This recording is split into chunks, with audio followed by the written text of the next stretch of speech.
Bienvenue dans une nouvelle question du jour. Comment examiner de près les préférences cinématographiques de différentes catégories d'âge de cinéphiles? La réponse avec l'analyse factorielle des correspondances, ou AFC.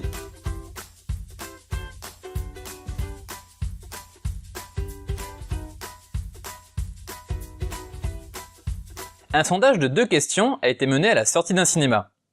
Quelle est votre catégorie d'âge et quel est votre genre cinématographique préféré? Ces données sont fictives et ont été inventées pour la vidéo.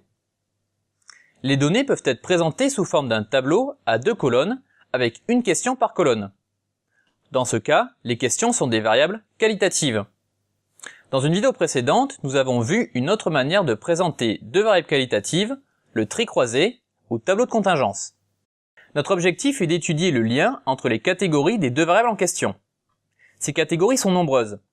Nous souhaitons donc avoir une approche exploratoire sur un trait croisé volumineux.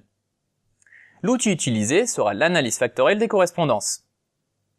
À la manière de l'ACP, l'AFC concentre l'information initiale ou inertie sur un nombre réduit de dimensions ou axes. Dans Excel-Stat, allez dans Analyse des données et cliquez sur Analyse factorielle des correspondances. Sélectionnez vos données dans le champ Tableau croisé. Cliquez sur OK. Ici, nous sélectionnons les dimensions F1 et F2 qui portent 74% de l'information totale. Cliquez sur Terminer. Pour l'interprétation, nous nous concentrons sur la sortie graphique symétrique.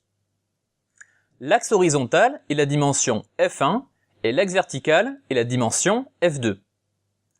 Pour interpréter une AFC, il faut garder en tête l'idée que nous comparons des proportions relatives de catégories. Chez les 18-24 ans, les films d'horreur et de sport sont préférés en comparaison avec les films de suspense et les classiques. Les classiques sont plus populaires chez les personnes plus âgées.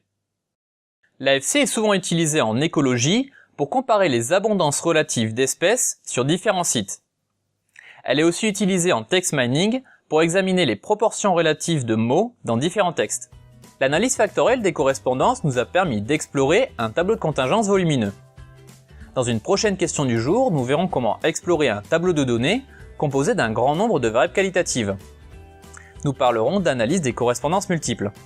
À bientôt!